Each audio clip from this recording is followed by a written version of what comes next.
विष्णु रूप में नाम लेकर लड़के का बोलेंगे कि वर को प्रदान करता हूँ। ऐसा कह के लड़की का हाथ 5 सुपारी सिक्का चावल सहित लड़के के हाथ पर पलट दीजिए और लड़का लड़की हाथ पकड़े रहेंगे, छोड़ेंगे नहीं। हाँ, हाथ छोड़ेंगे नहीं, पकड़े रहेंगे। हाँ, अब दोनों हाथ पकड़ कर लड़का लड़की बोलेंगे। अब माता पिता हाथ छोड़ दें। अब लड़का लड़की एक दूसरे को देखिए बड़े ध्यान से।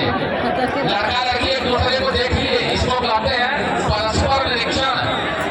परस्पर निरीक्षण कर लीजिए और लड़का लड़की एक दूसरे से कहिए कि मैं यह प्रतिज्ञा करता हूँ कि जीवन पर्यंत तुम्हारा साथ दूंगा, तुम्हारे साथ जीवन का निर्वहन करूंगा। जो भी सुख दुख हानि लाभ उतार चढ़ाव हमारे जीवन में आएगा, उसका हम लोग मिलकर सामना करेंगे, धर्म का निर्वहन करेंगे, मर्यादा के अंतर्गत संतान की उत्पत्ति करेंगे और अपने पितरों को तारने का काम करेंगे।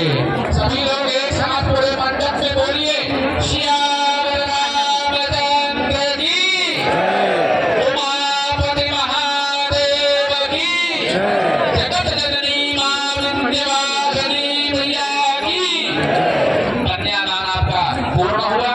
इस तरह से कन्यादान के बाद जो संकल्प का पान इत्यादि है उसको जो है वर या वर के परिवार वाले संभाल कर रख लें, क्योंकि वो कन्यादान का चीज है, उसको इधर उधर फेंकना नहीं है। पान सुपारी अच्छा जो भी है उसमें उसको संभाल के रख लीजिए भैया। छोड़ देंगे तो वो फेंका जाएगा, उसको संभाल के रख लीजिए।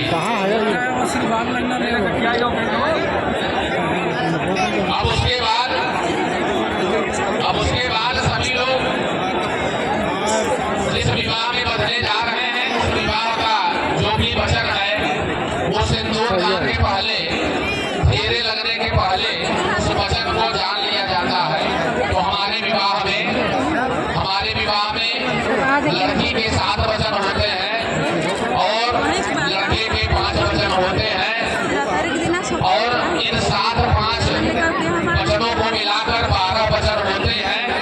जैसे हमारे वर्ष में 12 माह होते हैं, उसी तरह से लड़के और लड़की के मिलाकर ये जो 12 वचन होते हैं, ये 12 माह में अपने जीवन के समस्त कार्यों के संपादन के लिए और समस्त दिनचर्या को संपन्न करने के लिए वचनबद्धता होती है, क्योंकि कोई भी कर्म बिना वचन के पूर्ण नहीं हो सकता।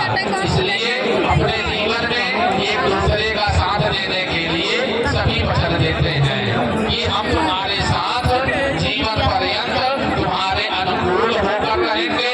जो भी व्यवस्था हमारे घर में रहेगी कितना दूर होता है, बड़े बुजुर्गों का मान सम्मान करेंगे, कभी किसी का अपमान नहीं करेंगे।